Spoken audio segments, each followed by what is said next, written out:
So the counting principle says we need to look at how many ways something can happen and then multiply the number of ways one thing can happen for each one of the experiments. Just multiply those numbers. Let's consider something that's called counting without replacement at this point in time.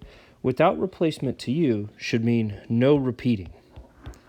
Without replacement means no repeating. Okay? So it says consider an experiment in which 3 colored balls, red, blue, and green, are placed in a box. A person reaches into the box and repeatedly pulls out a colored ball, keeping note of the color picked. The sequence of colors will depend on whether the balls are returned to the box after each place. We see that the experiment can be formed with replacement or without replacement. So with replacement would mean pick the ball and then put the ball back into the box. Without replacement would be pick the ball and then keep that ball, reach in and grab a second ball. Okay, so let's look at this. It says consider the following 2 situations. How many 4-digit numbers can be formed from the digits 1 through 9 if no digit can be repeated? So we have 4 digits that we're trying to fill. 1, 2, 3, 4. And we need to think about how many choices do I have for each of those places. Well, if I'm looking at the digits 1 through 9, there would be 9 options for the first digit. 1 through 9 is a total of 9 numbers. Now that I've picked a number, how many choices do I have for the second digit? So let me write first, second, third, and fourth under these so you know what I'm talking about. It says no digit can be repeated. That's no repetition. So no matter what number I picked for the first number, I cannot pick that number again for the second number. That leaves me only 8 choices for the second digit, which would leave me 7 choices for the third digit, which would leave me 6 choices for the last digit. The counting principle again says multiply those numbers together. 9 times 8 times 7 times 6 is 3,024. So that would be the total possible ways that I could do it if I was not allowed to repeat. Now look at question 2. It says how many different 4-digit numbers can be formed from the digits 1 through 9 if a digit can be used repeatedly.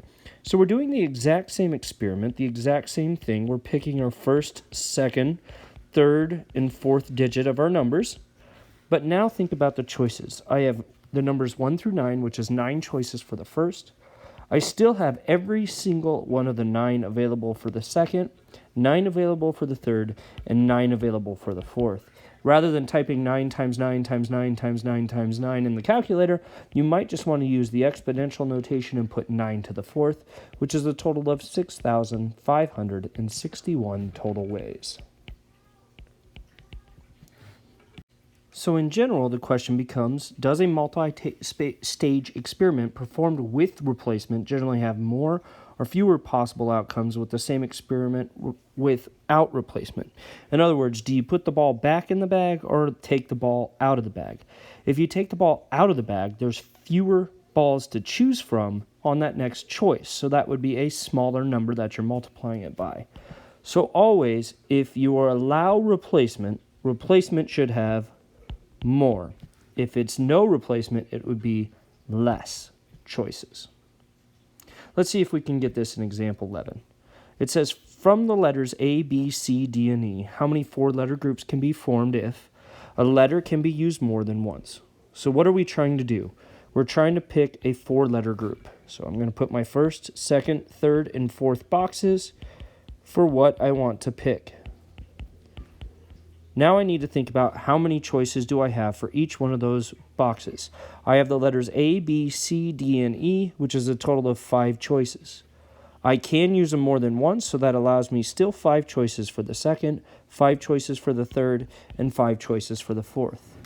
That is a total of 625, using the multiplication, or the counting principle, which says to multiply, a total of 625 choices. What if I was only doing the exact same thing, but only allowed to use each one once? So I'm doing my first, second, third, and fourth blanks. In the first one, I'd have 5 choices, but then I'd only have 4, then 3, then 2. Multiplying those together using the counting principle in my calculator, I end up with 120 different possible ways. Move on to example 12. It says, in how many ways can 3 awards be given to 5 students if each student may receive more than one award, and part B is each student may receive no more than one reward. So in A, we are allowed repetition, and in B, we are not allowed repetition.